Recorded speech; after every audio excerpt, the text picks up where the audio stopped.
6, versículo de número 12, assim está escrito: Naqueles dias subiu ao monte a fim de orar, e passou a noite em oração a Deus. Quando já era dia, chamou a si os discípulos e escolheu 12 dentre eles, a quem também deu o nome de apóstolos: Simão, a quem chamou Pedro, André, seu irmão, Tiago e João, Filipe e Bartolomeu, Mateus e Tomé, Tiago, o filho de Alfeu, e Simão, chamado Zelote, Judas, filho de Tiago, e Judas Iscariotes, que foi o traidor. Só até aqui, oremos ao Senhor. Pai, nessa noite, é noite de alegria na Tua presença. Nós nos colocamos para sermos ensinados pela Tua palavra, por tudo que o Senhor já manifestou aqui desde a abertura deste culto, por tudo que o Senhor já revelou ao nosso coração, manifestando a Sua vontade e o querer do Senhor nessa noite. Nós nos colocamos em submissão ao Senhor, levamos a nossa mente cativa neste momento à obediência de Cristo, para que o nosso espírito receba o alimento, receba a palavra do Senhor, e como uma semente venha frutificar, para que possa dar frutos a 30, 60 e a 100 por um.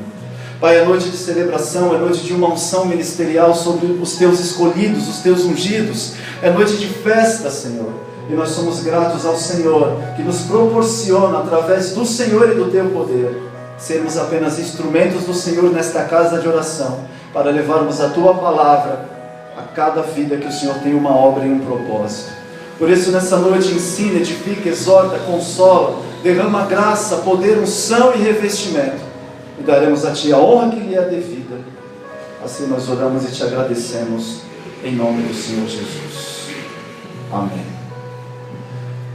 Irmãos, a Bíblia, ela é um livro que todos nós sabemos, é uma compilação de pequenas histórias, pequenas experiências que homens escolhidos por Deus, conhecidos ou anônimos, viveram em uma experiência com esse Deus Todo-Poderoso. Quando nós olhamos para a Bíblia Sagrada, é muito fácil de nos identificarmos com a história de muitos personagens. Eu acredito que de muitos que são conhecidos, em muitos momentos da sua caminhada cristã, em muitos momentos em que você precisou ouvir a voz do Espírito do Senhor, você já se deparou tendo a sua vida comparada, por exemplo, à vida do profeta Abraão. Você já se deparou ouvindo uma oração de Isaac. Você já se deparou sendo alimentado por uma experiência de Jacó. A Bíblia, ela vai revelando nada mais, nada menos do que a identidade humana relatada na vida de personagens bíblicos, que antes de nós viveram experiências com um Deus transformador, que quando comissionou e chamou essas pessoas, chamou para mudar as suas histórias, chamou para marcar na vida desses ungidos escolhidos, algo que grande parte da humanidade apenas contemplou e se alegrou. E de alguma maneira, quando nós olhamos para a Bíblia Sagrada, nós vamos perceber que o próprio Deus, o autor dela, aquele que usou homens simples e homens nobres, desde camponeses a fazendeiros, desde reis a príncipes, o nosso Deus, que não faz acepção de pessoas, escolheu pessoas simples e pessoas grandes, para que a sua obra fosse concluída com êxito. E o que Ele deixou para o nosso entendimento nos é suficiente, para que a gente possa entender o amor dele sobre nós. Deus, quando Ele vai fazer a junção dessas experiências, Ele não se preocupa em colocar os textos ou as manifestações em ordem cronológica. Ele não se preocupa em dar detalhes de quem Ele é, ou simplesmente explicar o porquê que Ele chamou tais pessoas, ou porque Ele manifestou a sua glória, a maneira como Ele sabe fazer. Não, em muitas situações nós lemos textos da Bíblia que não entendemos e que Deus não fez questão de explicar minuciosamente. Talvez para aguçar um pouco a nossa curiosidade de buscar mais informações, ou como diz lá no capítulo 29, versículo 29 de Deuteronômio, o que está encoberto pertence a Ele, mas o que foi revelado pertence a nós e aos nossos filhos. Então, quando nós olhamos para personagens bíblicos que viveram, muitos deles, em épocas diferentes, que nunca se conheceram, nunca se encontraram, nem na mesma cidade moravam, Deus vai pegando essas informações e vai juntando, para fazer uma pequena biblioteca, para que hoje pudéssemos ter informações que nos levassem à revelação de quem é o nosso Deus.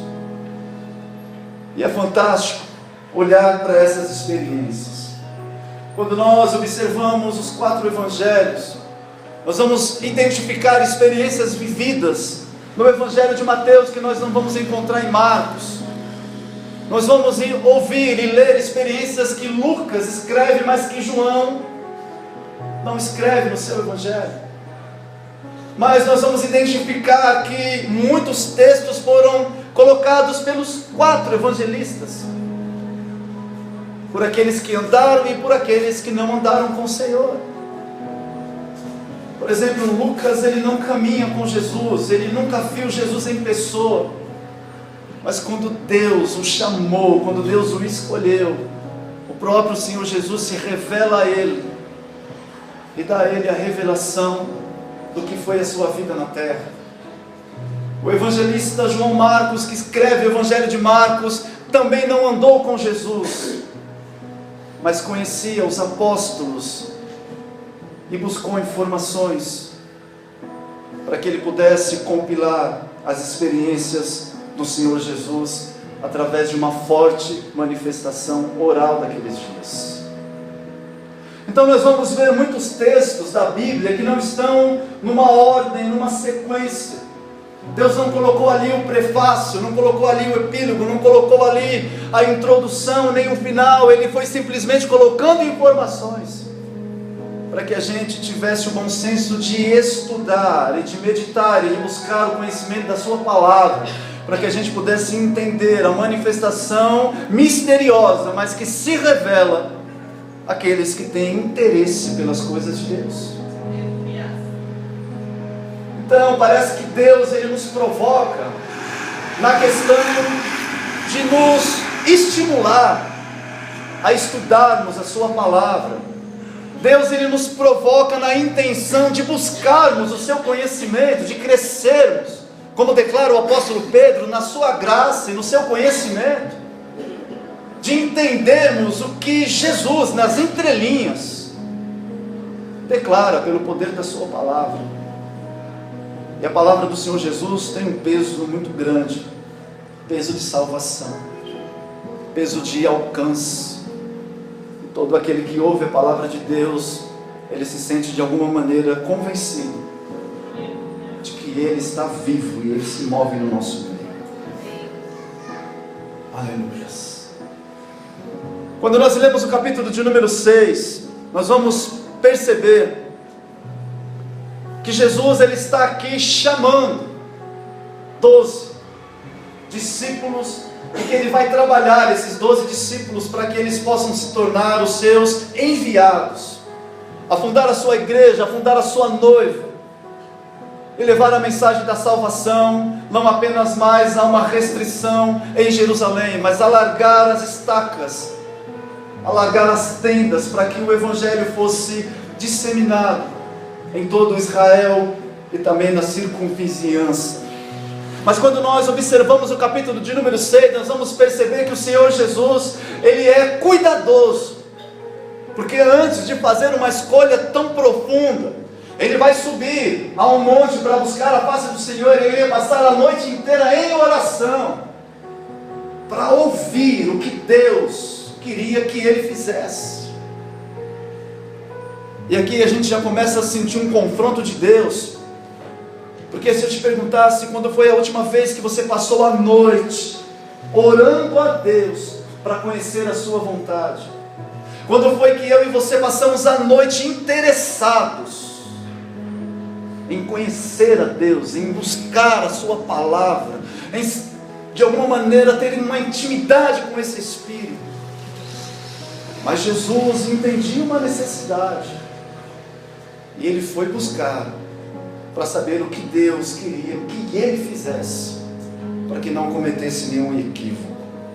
Então, quando o dia raiou, Ele vai chamar a si aqueles que o Senhor, o Todo-Poderoso, o seu Pai, prescreveu a Ele, e deu a Ele o conhecimento da vontade divina.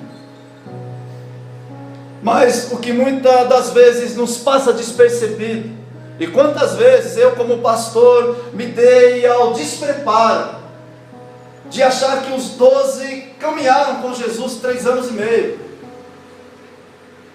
e que quando Jesus olhava, e quando Jesus passava e chamava cada um deles dizendo segue-me, e nós lemos na Bíblia que eles deixavam tudo e o seguiam, aquilo era uma ação imediata, uma coisa que fazia com que eles renunciassem tudo naquele momento para servir a Jesus ou segui-lo.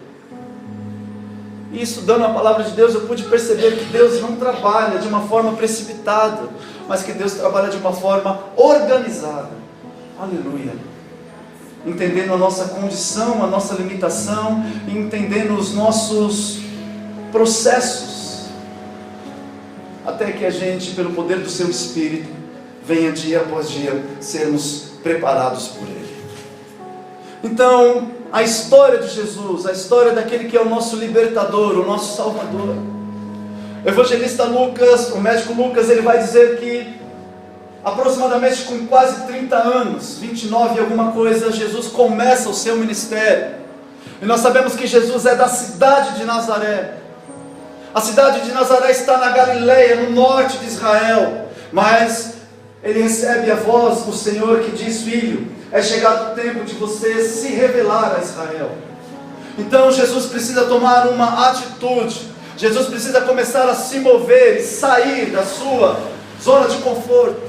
Jesus precisa naquele momento entender que ele vai ter que abrir mão dos seus amigos de Nazaré, dos seus pais, ele vai ter que abrir mão dos seus meio-irmãos, ele vai ter que abrir mão dos seus líderes religiosos, dos seus parentes, para começar um processo pelo qual é obra fundamental que ele veio fazer aqui nessa terra. Então ele precisa partir de Nazaré.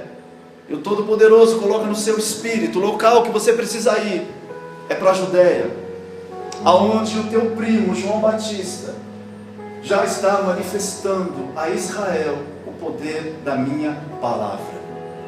Ora, quando nós olhamos para a vida de João Batista, nós vamos perceber que ele vem antes de Jesus, ele vem primeiro que Jesus. Mas mesmo vindo primeiro do que Jesus, ele dá testemunho dizendo: aquele que vem após mim, ele é maior do que eu, e ele tem a primazia, porque ele era antes de mim. E quando João Batista está dando um testemunho acerca do Senhor Jesus, ele tem uma expectativa no seu coração, porque a história vai dizer que ele passou 18 anos sendo preparado para vivenciar 1 ano e meio de ministério apenas. Morreu muito novo, morre antes que Jesus, com aproximadamente 32 anos, 31 anos e alguma coisa. Então, quando nós vamos conhecendo a palavra de Deus, nós vamos entendendo uma manifestação de preparação. E quando a palavra de Deus, os evangelhos, vai dar testemunho de João, diz que ele permanecia nos desertos até o dia em que ele havia de se mostrar a Israel, mas que ele crescia em graça, ele crescia em sabedoria, e pelo poder do Espírito Santo, ele ia a cada dia entendendo qual era o seu propósito, que era preparar o caminho do Messias. E o Deus Todo-Poderoso deu a ele um sinal, porque João mesmo vai dizer que ele não conhecia Jesus, embora sendo primos, ele não conhecia. Mas que aquele que o mandou batizar com água disse: João, continue pregando o batismo de arrependimento, continue batizando, continue trazendo novamente o povo de Israel à lei de Moisés, continue trazendo o povo novamente à minha intimidade, à minha obediência. Então João Batista está pregando esse batismo de arrependimento, convertendo o coração dos pais aos filhos, porque está debaixo da unção e do poder do ministério de Elias. Então, no que ele vai manifestando esta unção, este poder, ele recebe uma informação preciosa. A informação é que Deus diz a ele: vai chegar um dia que o Messias virá até você para ser batizado, não porque tem pecado, mas para que se cumpra toda a justiça. E quando ele vir até você e for batizado, você vai receber uma identificação, um código de quem é o Messias, de quem é aquele que a humanidade ainda não conhece. Então, quando o Senhor Jesus ele está diante de João Batista, que se apresenta a ele, João começa a testificar que aquele é o Salvador da humanidade, que aquele é o Filho de Deus. E ele tenta dissuadir, ele tenta de alguma maneira dizer a Jesus: não, eu que preciso ser batizado por ti, e você vem a mim. Mas Jesus, ele precisa cumprir a justiça, então ele vai ser batizado. E Lucas diz que quando ele está sendo batizado, após o seu batismo, ele começa a orar e os céus se abrem. E quando os céus se abrem, ele vê os céus abertos, e ele vê o Espírito Santo descendo de onde Deus está e pousar sobre ele em uma forma corpórea de uma pomba. Ora, não era o Espírito Santo uma pomba, mas na sua forma corpórea, vem descendo pelos céus, vem rasgando o céu e pousa sobre Jesus. E no que pousa sobre Jesus, uma voz do céu é declarada: este é o meu Filho amado, em quem me comprazo, a Ele ouvi. Duas coisas acontecem aqui. Primeiro, a testificação de João, que vem preparar o caminho de Deus através do seu ministério, vem preparar o caminho do Messias. E Deus, que é um Deus que nos dá sinais do nosso chamado, nos dá sinais do que Ele tem conosco na terra. Ele testifica para João, dizendo: João, você vai ver o Messias, e essas três manifestações vão acontecer para testificar no teu espírito que Ele é o Salvador da humanidade. Então, quando isso acontece, João identifica e ele percebe e descobre: estou diante do Filho de Deus. E a segunda manifestação é preparar o Senhor Jesus para que ele pudesse ir ao deserto e passar ali um período determinado por Deus, para que ele pudesse suportar uma provação, uma tentação, para que pudesse ser aprovado, e quando ele voltasse do deserto, ele iria sem sombra de dúvida estar revestido do poder do Espírito para fazer a obra do Senhor. Irmãos, olha só o cuidado de Deus quando Ele vai colocar a gente numa provação, numa situação em que a gente vai passar um estreito na terra. Primeiro, Deus, Ele já sabe que Jesus vai passar por uma situação difícil.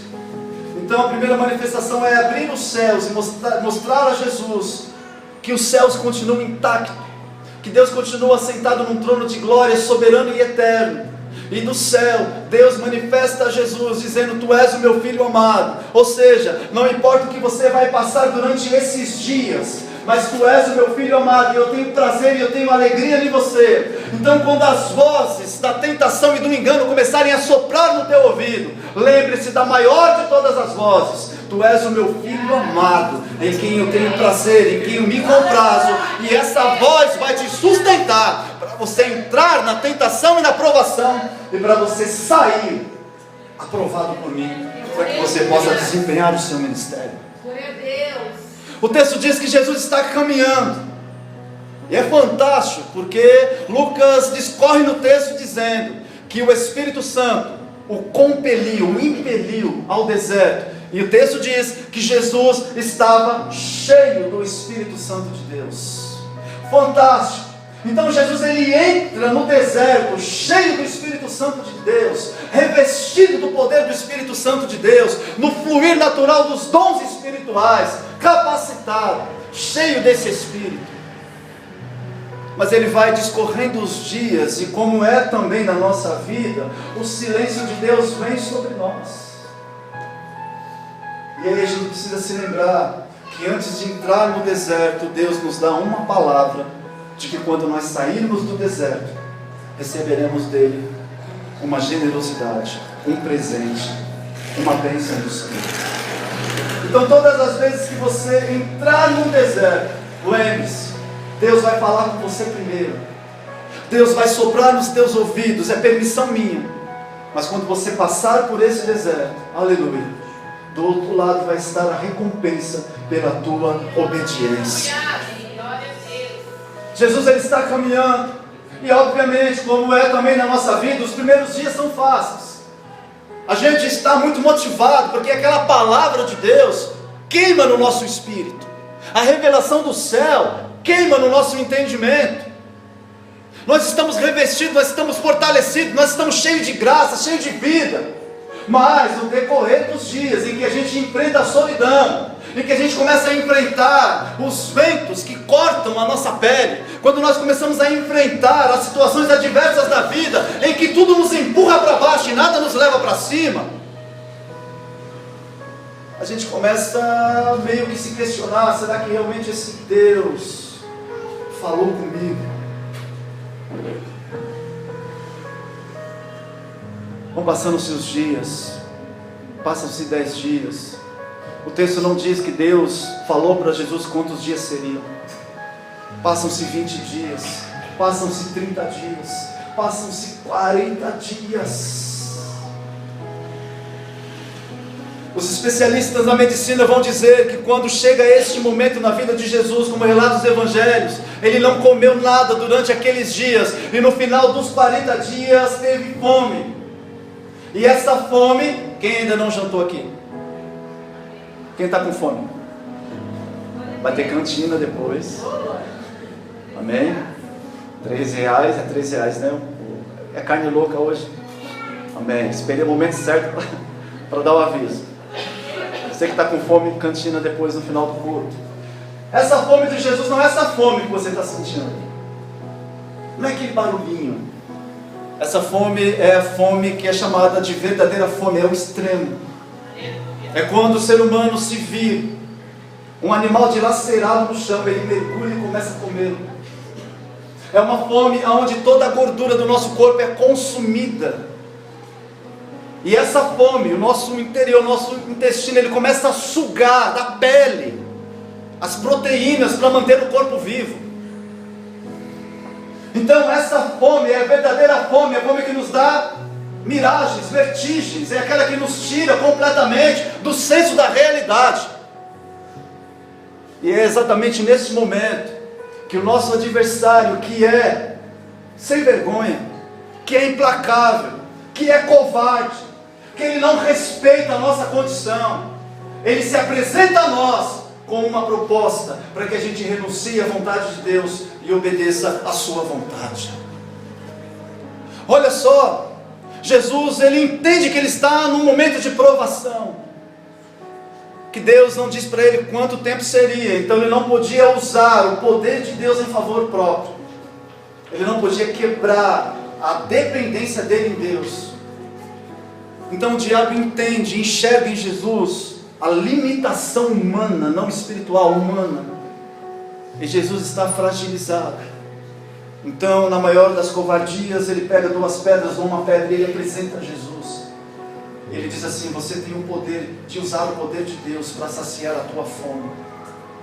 Ninguém vai ver, ninguém precisa ver, mas quebra a dependência que você tem em Deus, quebra esse ciclo que Deus, o próprio Deus te compeliu ao deserto para te provar. Quebra esse ciclo com os pratos de lentilha que estão sendo colocados diante de você, vai quebrando. Afinal de contas, você está com fome, e é desumano alguém passar fome. Jesus sabe que pode usar o poder de Deus para transformar naquelas pedras, mas qualquer coisa em pão. Jesus sabe que ele pode quebrar aquela dependência, mas se ele faz isso, ele falha na missão, e nós não estaríamos aqui hoje. Jesus sabe que se ele não é fiel até a morte, se ele não é fiel ao extremo para poder justificar a palavra de Deus que soprou nos seus ouvidos, dizendo: Tu és o meu filho amado em quem me comprazo, hoje nós estaríamos condenados nas mãos do inimigo, e a cédula de condenação que pesava sobre nós estaria intacta diante dos nossos olhos.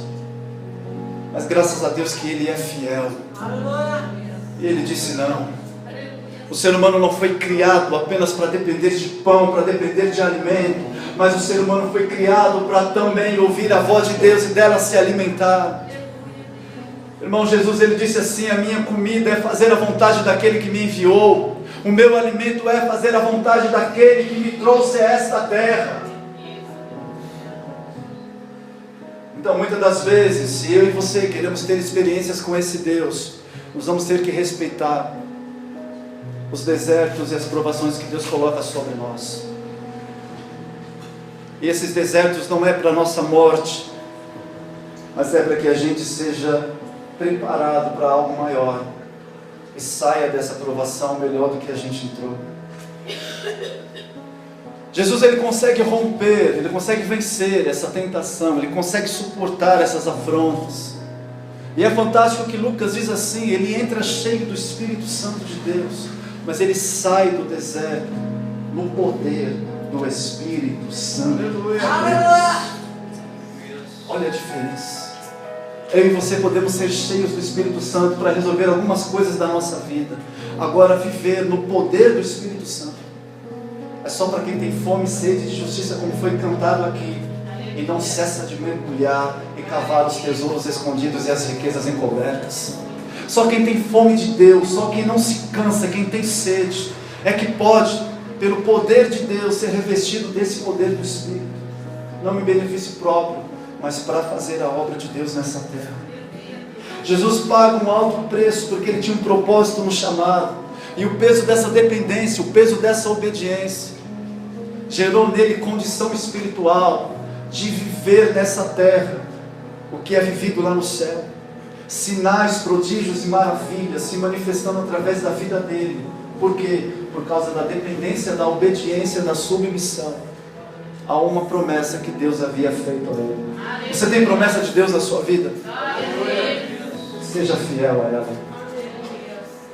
Deus não é homem para mentir, e nem filho do homem para se arrepender. Irmãos, Deus, Ele permanece intacto, inabalável, em um trono de glória. E mesmo nos momentos em que a gente está esperneando na terra, aleluia, Ele já sabe exatamente o que vai fazer com a nossa vida. Glória a Deus. E Ele permite as provações para que a gente seja aprovado por Ele. Com a sua Bíblia na mão, abra aí comigo no Evangelho de João.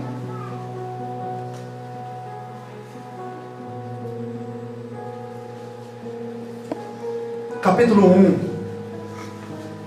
Para a gente entender o que acontece depois desses 40 dias, em que Jesus já estava fora de casa aproximadamente 2 meses. Capítulo de número 1, quem achou diz amém. Versículo 35. No dia seguinte, João estava outra vez ali, na companhia de 2 dos seus discípulos. Quando ele viu Jesus passar, disse: Eis o Cordeiro de Deus. Os 2 discípulos ouviram-no dizer isto e seguiram a Jesus. Jesus, voltando-se e vendo que eles o seguiam, perguntou: O que buscais? Eles disseram: Rabi, que quer dizer mestre, onde moras? Respondeu-lhes: Vinde e vede. Foram e viram onde morava e ficaram com ele aquele dia. Era quase a hora 10ª. Era André, irmão de Simão Pedro, um dos 2 que tinham ouvido o que João Batista dissera e o havia seguido. A primeira coisa que André fez foi achar o seu irmão Simão e dizer-lhe: Achamos o Messias, que quer dizer Cristo. E levou-o a Jesus, e olhando Jesus para ele disse: Tu és Simão, filho de João, tu serás chamado Quefas. No dia seguinte, Jesus resolveu ir para a Galileia. E encontrando a Filipe, disse: segue-me. Filipe era de Betsaida, cidade de André e de Pedro. E Filipe encontrou Natanael e disse: achamos aquele de quem Moisés escreveu na lei e a quem se referiram os profetas, Jesus de Nazaré, o filho de José. Perguntou Natanael: pode vir alguma coisa boa de Nazaré? Respondeu Filipe: vem e vê. E quando Jesus viu Natanael aproximar-se, disse a seu respeito: está aqui um verdadeiro israelita em quem não há nada falso. E perguntou-lhe Natanael: de onde me conheces? Respondeu Jesus: antes que Filipe te chamasse, te vi quando estavas debaixo da figueira.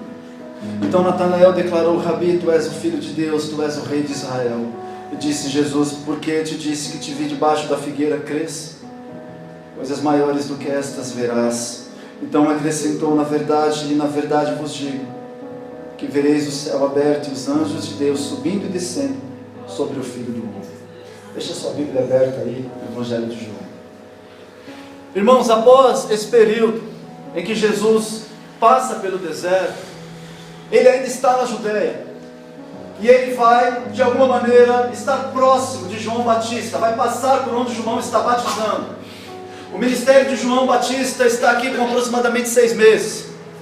Jesus, ele passa por João, e no que passa por João, João dá testemunho dele de novo, dizendo: eis aí o Cordeiro de Deus. No que diz isso? 2 discípulos de João Batista ouvem aquilo e começam a seguir a Jesus, vão atrás dele. Jesus percebe que está sendo seguido, para e pergunta: o que é que vocês estão buscando? E eles querem saber aonde Jesus está morando. Ora, nós sabemos que a casa de Jesus é em Nazaré, não na Judeia. Então ele está hospedado em algum lugar. E Jesus leva aqueles 2 discípulos, e o texto diz que um dos discípulos era André. André tinha um irmão que se chamava Pedro. O outro discípulo, ele está oculto, mas a história vai dizer que esse outro discípulo é o próprio João, que escreve o Evangelho. João é irmão de Tiago. Os 4, vamos colocar assim, eles estão na Judeia, mas todos os 4 não são da Judeia. André, Pedro, Tiago e Filipe, Natanael, eles são da Galileia, mas eles estão na Judeia. Então significa que de alguma maneira eles também têm o conhecimento do que João Batista está dizendo. E como nós lemos, André é discípulo de João Batista. Então eles têm um entendimento do que João está fazendo. Eles estão fora da sua cidade, mas eles seguem a Jesus. André vai buscar o seu irmão, e no que chama Pedro, apresenta Jesus. E Jesus olha para Pedro, olha que fantástico, e diz assim, sem Pedro dizer nada: você é Simão, presente, mas você é filho de João, passado, e você se chamará Quefas, futuro. Diga assim: Deus conhece o meu passado, o meu presente e o meu futuro. Eles passam um dia com Jesus. O texto não diz isso, mas é de se imaginar que se o outro discípulo é João, certamente deve ter buscado seu irmão Tiago para dizer também que haviam encontrado o Messias. E no dia seguinte ele sai de onde Jesus está hospedado, e Jesus tem o propósito de sair da Judeia e voltar de novo para a Galileia. Então, em algum lugar em que Jesus está passando, ele vê Filipe, e ele chama Filipe. É a primeira vez que nós vamos ver Jesus dizendo para alguém: segue. E Filipe começa a segui-los. Filipe tem um amigo que se chama Natanael, que também é Bartolomeu. Então Filipe dá testemunha a Bartolomeu, dizendo que encontraram o Messias. E Natanael questiona: pode vir alguma coisa boa do bairro dos Pimentas? Pode vir ou não? Amém? Pode vir alguma coisa boa de Nazaré? Só que Bartolomeu, ele é de Caná da Galileia, é do lado de Nazaré. Mete o pau em Nazaré, mas não olha a cidade dele. Então Jesus revela para Natanael o que ele havia feito. E Natanael também se vê interessado nas coisas que o Messias está dizendo. Quando Jesus retorna para a Galileia, ele está então, vamos colocar assim, com 6 discípulos. Ele já começou o seu ministério. mas ele ainda não abriu o campo. Ele ainda está tendo uma aproximação com esses homens. No terceiro dia, diz o capítulo 2, ele é convidado com a sua família para um casamento na terra de Bartolomeu, em Caná da Galileia. Ele vai com a sua família e os seus discípulos lá. E ali é um manifesto, o primeiro milagre de Jesus. Esse primeiro milagre, seus discípulos creram nele, porque a glória do Senhor começa a ser revelada. Jesus está testificando aos seus futuros discípulos e amigos: eu sou o Messias, e eu transformo qualquer situação. Então transforma a água em vinho. Seus discípulos acreditam nele. Jesus parte dali do casamento e ele vai de volta para Cafarnaum. Seus discípulos provavelmente vão visitar as suas casas, e logo em sequência a festa da Páscoa está próxima. Então Jesus chama os 6 discípulos para ir a Jerusalém para participar da Páscoa. E lá na Páscoa, como diz o capítulo 2 de João, ele faz muitos milagres entre o povo, mas de forma oculta. Ele não abre campo, ele fica ali na bola de meia, vai fazendo alguns sinais, algumas maravilhas, alguns milagres. Isso desperta a curiosidade de Nicodemos, que é um dos líderes do Sinédrio. Então Nicodemos marca um encontro com Jesus à noite, para que ele possa entender um pouco mais quem era aquele rabino que vinha da Galileia e falava coisas que ninguém havia dito até aquele momento. Então, no que Nicodemos está conversando com Jesus, é a primeira vez que Jesus se revela como Filho de Deus, que veio para morrer pela humanidade. Jesus até esse momento não abre abertamente, mas para Nicodemos em oculto, ele revela: Deus amou o mundo de tal maneira que deu o seu único Filho, para que todo aquele que nele crê não pereça, mas tenha vida eterna. Quem crê no Filho tem a vida, quem não crê no Filho já está condenado. Então ali Nicodemos entende: esse é o Filho de Deus. E a partir desse momento, irmãos, em que Jesus está ali em Jerusalém participando da Páscoa, ele vai completar o ritual, e Jesus vai voltar novamente, não para Galileia, vai voltar novamente para a Judéia. E no que ele volta para a Judéia, nós entramos no capítulo de número 3 do Evangelho de João.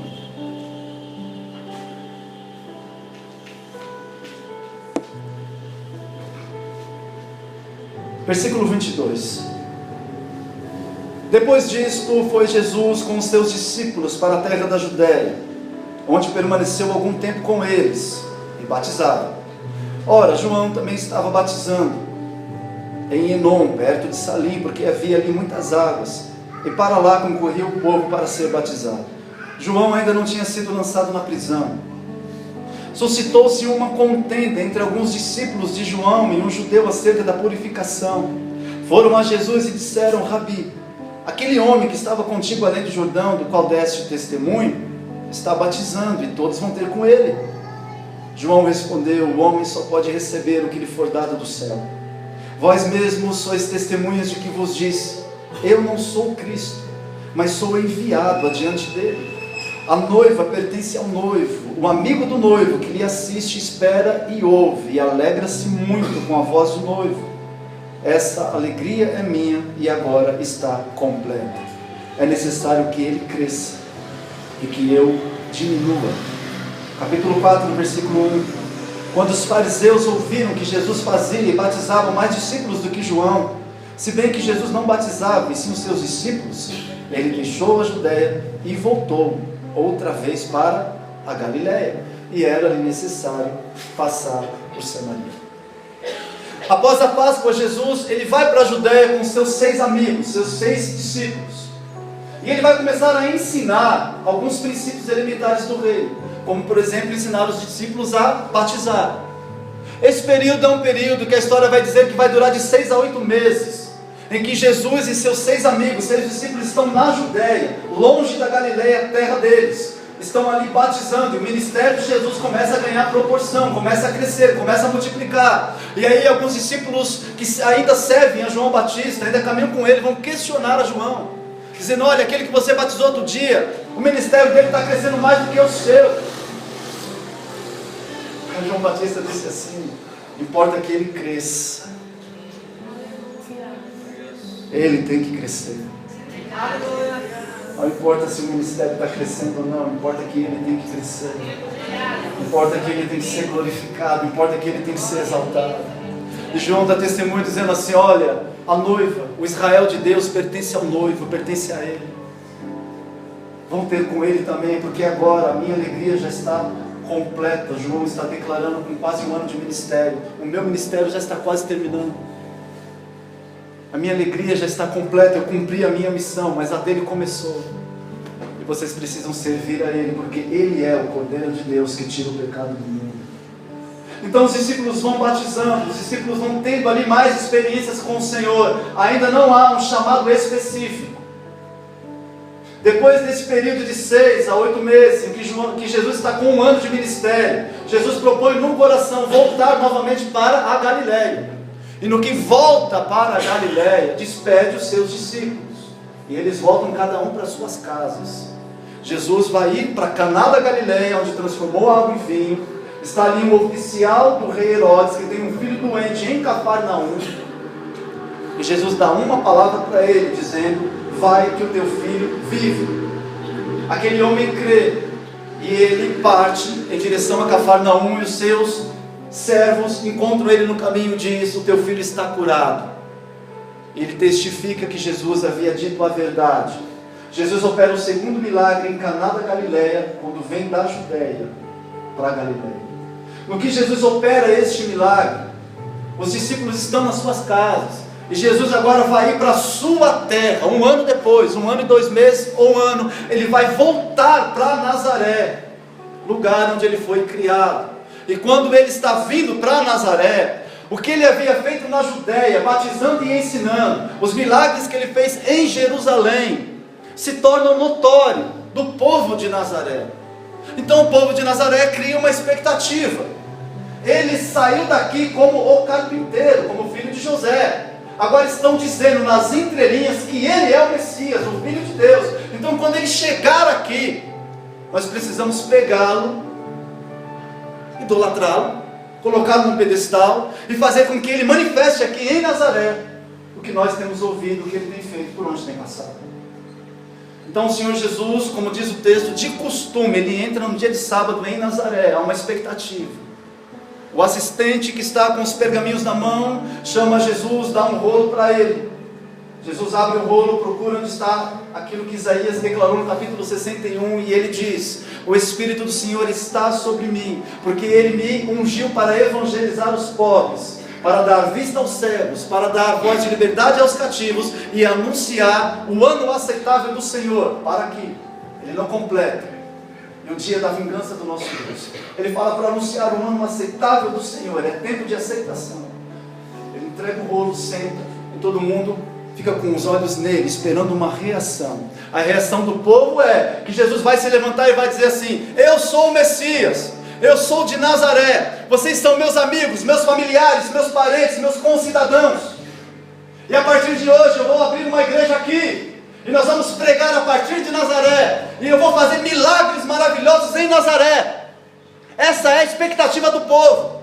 Só que Jesus, ele não faz a vontade dele, ele faz a vontade daquele que o enviou. Aleluia. E a vontade daquele que o enviou não é que Jesus fique em Nazaré. Então vem um confronto. Aí Jesus diz assim: vocês vão me dizer um ditado: médico, cura-te a ti mesmo. E Jesus fala assim: eu preciso dizer uma coisa para vocês. Eu nasci aqui, eu vim todos os sábados nessa sinagoga para ouvir a palavra de Deus. Eu estudei com muitos de vocês, eu cresci brincando com vocês, eu fiz muitos móveis com o meu pai para vocês. Mas, assim como era nos dias do profeta Elias, tinha muita viúva necessitada em Israel, e Deus não deixou Elias suprir nenhuma delas, mas tirou ele de Israel e mandou para Sarepta. Assim como tinha muitos leprosos no dia do profeta Eliseu, Deus não curou nenhum, mas curou um estrangeiro lá da Síria. Jesus está dizendo: eu não posso fazer aqui o que vocês esperam que eu faça, porque não é assim que Deus trabalha. Então aquilo, olha só o que é o ser humano. O ser humano está com uma expectativa, uma admiração, contemplando Jesus, no que ele bate martelo, dizendo: vocês não vão ver manifestação nenhuma minha aqui em Nazaré, porque essa não é a vontade de Deus. O povo pega ele, leva ele até o monte onde a cidade é edificada, ele tem a intenção de matar Jesus, de acabar com a vida dele. De alguma maneira sobrenatural, ele consegue se esquivar e ele tem que sair fugido da sua terra natal. E eu não sei se você está entendendo, mas o que eu quero te dizer é: as rejeições que você tem passado na sua vida faz parte do plano de Deus e o propósito dele, para que o teu ministério ganhe proporções nas quais Deus tem como uma expectativa a fazer na sua vida. Porque um cristão que não sofre rejeição, que nunca sofreu rejeição, que nunca passou por uma rejeição, ainda não experimentou o que é a cura de Deus. Porque a gente tem que ser, irmãos, discípulos de Jesus. Mas às vezes a gente sofre algumas intempéries da vida, alguns reveses da vida, e a gente acha que Deus não está mais com a gente, porque o irmão rejeitou, fulano rejeitou, o parente rejeitou, não deu atenção, não ouviu, não ajudou. Mas Jesus saiu de Nazaré corrido, e isso já tinha passado 40 dias que ele havia ficado no deserto, estava ungido pelo poder do Espírito, mas sofreu uma rejeição na sua própria terra. Então ele vai dizer: um profeta não tem honra na sua casa, não tem honra na sua terra, não tem honra entre os seus parentes. É por isso que Deus tira ele dali e ele leva para outro lugar, porque em outro lugar ele vai ter a honra que Deus tem para derramar sobre ele. E no lugar da nossa vergonha, aleluia, há uma manifestação de dupla honra do Senhor sobre nós. Então Jesus tem que descer para Cafarnaum, tem que montar ali o seu quartel-general. E ali ele tem que estabelecer em Cafarnaum a sua moradia. E aí sim, Jesus vai começar a comissionar os seus discípulos. Então nessa manifestação já se passou mais de 1 ano e 2 meses. Aí Jesus ele vai ter um encontro no Mar da Galileia, que está ali em Cafarnaum, com 4 daqueles que já haviam tido experiência com ele. Nós entramos no Evangelho de Marcos, capítulo 1, que é o tema da nossa festividade. Ele está passando pelo Mar da Galileia. E Lucas relata diferente a experiência, porque diz que Jesus está ali no Mar da Galileia, a multidão quer ouvir ele pregar, então ele entra em um dos barcos. Qual barco? O barco de Simão Pedro. Ora, ninguém vai entrar num barco que não conhece. Ele sabe no barco que ele está entrando, porque ele já era amigo de Pedro. Então ele fala para Pedro: Pedro, me faz um favor, me serve primeiro, que depois eu vou te servir. Afasta o barco um pouquinho da praia para que eu possa ensinar a multidão. Então Jesus começa a ensinar. A multidão recebe a palavra de Deus, é alimentada. E Lucas relata no capítulo 5 que os discípulos haviam passado a noite inteira tentando pegar uma sardinha e não conseguiam. Aí Jesus disse para Pedro: você me serviu, Pedro. Quem serve a Deus recebe honra. Então da mesma maneira que você me serviu, agora eu vou te servir. Vai até o mar alto, e lá você vai lançar as tuas redes. Então no mar alto, Pedro ainda dá uma questionada, dizendo: eu trabalhei a noite toda, nunca tem nada, mas eu conheço essa voz. Essa voz de autoridade comanda até os oceanos. Essa voz de autoridade comanda a natureza, comanda o tempo, comanda a esfera, comanda tudo. Essa voz de autoridade domina sobre todas as coisas. Então sobre o poder dessa voz, aleluia, eu vou lançar as minhas redes. Então ele lança as suas redes, e o Todo-Poderoso Jesus Cristo chama os peixes sem abrir a boca. Perdeu a chance de dar um glória, hein? Sem abrir a boca, sem nenhuma manifestação, Jesus em silêncio, apenas no poder de quem Ele é. Ele reúne os peixes embaixo do barco. Quando Pedro joga a rede, os peixes saem, entram na rede, porque é assim que Deus faz. Ele diz assim: busque em primeiro lugar o meu reino e a minha justiça. Não se preocupa com as coisas deste mundo, com as coisas dessa terra, porque na necessidade, no momento que você for precisando, eu vou acrescentando. Mas a minha proposta para a sua vida não é você viver o Evangelho buscando as coisas deste mundo, é viver o Evangelho sendo meu discípulo, sendo um pescador de homens. Então ele diz, através de um testemunho poderoso, Pedro questiona, dizendo: Senhor, eu não tenho condição humana de estar na tua presença, porque eu sou um pecador. Jesus olha para ele e diz assim: Pedro, venha após mim, que eu vos farei pescadores de homens. Você não vai usar a tua rede para pegar peixe, você vai usar a palavra de Deus para salvar almas neste mundo. Você vai usar a palavra de Deus para curar os enfermos, para libertar libertar os cativos, para promover salvação dentro da tua casa. Essa é a proposta do Evangelho, sermos pescadores de almas para o reino do nosso Deus. Então ali ele chama os 4 primeiros, Pedro, André, Tiago e João, e eles entendem o poder da palavra que diz: segue-me. Então eles passam a seguir a Jesus, e 2 meses depois, Jesus está passando por um lugar, e ele vê uma coletoria, e ele olha para Mateus e diz: você, levanta e segue-me também, porque está chegando o tempo de eu entrar no ano da popularidade, o ano que eu vou manifestar sinais, prodígios e maravilha, e eu preciso ter pessoas fiéis do meu lado, para que o nome do meu Deus seja glorificado. Então Mateus passa a servir a Jesus, passa a andar com Jesus, e aproximadamente 1 ano e meio depois, nós entramos no capítulo 6 de Lucas, onde ele passa a noite em oração, para receber a testificação de Deus, sobre quem Deus queria que fosse o seu discípulo, e mais tarde se tornaria o seu enviado. Aleluia.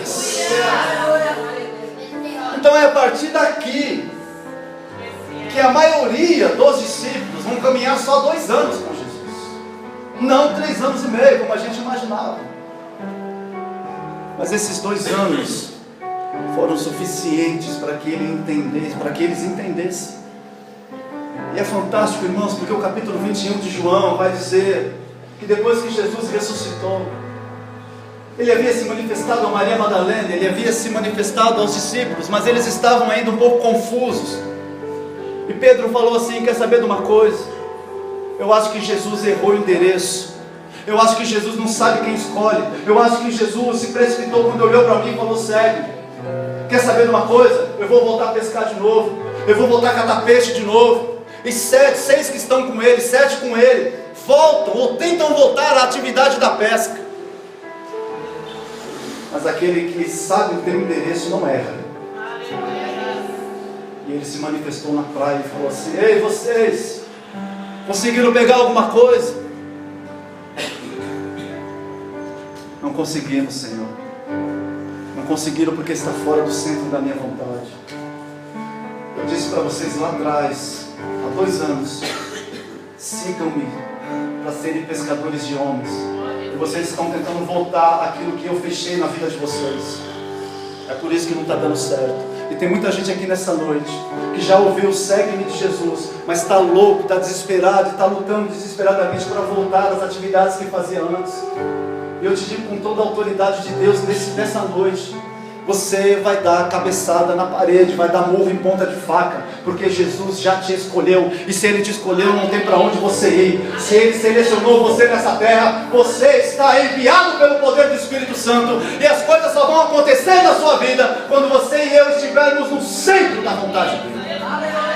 Porque é no centro da vontade dEle que as coisas acontecem. Olha o que Ele faz: pela minha palavra, voltam para o mar e lançam a rede de novo. E aí eles fazem mais uma vez uma experiência de colher uma grande pesca. E aí Jesus vai olhar para Pedro, vai olhar para os discípulos, e vai dizer assim: eu preciso partir, eu preciso voltar para o meu Pai, mas eu preciso que vocês apacentem as minhas ovelhas, eu preciso que vocês apacentem os meus cordeiros, eu preciso que vocês entendam que todo esse investimento que eu fiz na vida de vocês não foi para que vocês voltassem a pescar de novo. Foi para que vocês entendessem o poder de um chamado e o poder de uma vocação. Então, a partir daquele momento, os discípulos entendem: nós não somos mais pescadores de peixes. A partir de hoje, nós nos levantaremos para ganhar almas para o nome do nosso Deus. E depois que o Senhor Jesus volta para casa, 10 dias inteiros, unânimes em oração, clamando com súplicas e intercessões. Aí Deus faz a mesma experiência que fez com Jesus 3 anos e meio antes. Derrama sobre eles o poder do Espírito, para que eles possam partir dali darem continuidade aos atos do Espírito Santo. Você que já ouviu a voz de Deus, que está aqui nessa noite, eu tenho um conselho de Deus e digo para você nessa noite, sem medo de errar: volte ao centro da vontade de Deus, volte a fazer a vontade de Deus, volte a se colocar aonde Deus te colocou para você realizar o seu ministério. Porque Deus, Ele conta com você, Ele conta comigo, Ele conta com a igreja para manifestar ao mundo o que o mundo não tem. Então, mesmo que nós ainda estejamos ligados às coisas deste mundo, e precisamos estar, porque precisamos de provisões. Mas há uma voz maior que tem que queimar dentro do teu espírito, que é a voz do Senhor Jesus, dizendo: isso que você está passando hoje é temporal, eu tenho coisas atemporais para realizar na sua vida. Isso que você está enfrentando hoje é passageiro, é uma aprovação para você ser aprovado, mas eu tenho coisas superiores, eu tenho para colocar você no nível espiritual que você ainda não viveu. Então o convite de Jesus nessa noite é: mergulhe no centro da minha vontade, deixa eu guiar o teu espírito. Jesus, quando dá testemunho de João Batista, ele diz assim: não houve na terra profeta maior do que ele. Por quê? Porque profetizou e viu a profecia se cumprir. O anjo Gabriel, dando testemunho de João Batista, falou assim: ele será grande diante do Senhor.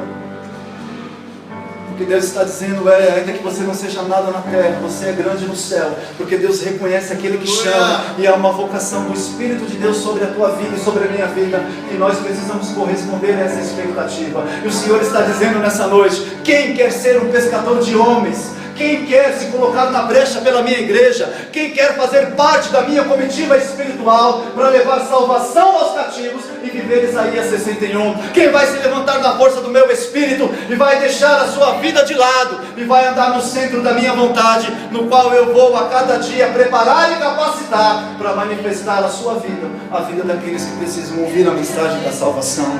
A palavra do Senhor nessa noite é: igreja, vinde a mim. Eu quero fazer de vocês pescadores de almas. Aleluia! Se você quiser isso nessa noite, Deus não vai mais te dar sossego. Se você quiser isso nessa noite, Deus não vai mais deixar de provocar a sua vida para você mergulhar ainda mais na presença dEle. Se você quiser isso nessa noite, Ele vai começar a te visitar poderosamente pela sua palavra, na medida da entrega, do comprometimento e da fidelidade a Ele. E você vai se tornar um ganhador de almas nesta terra. E você vai povoar o céu. E o nome do teu Deus vai ser glorificado.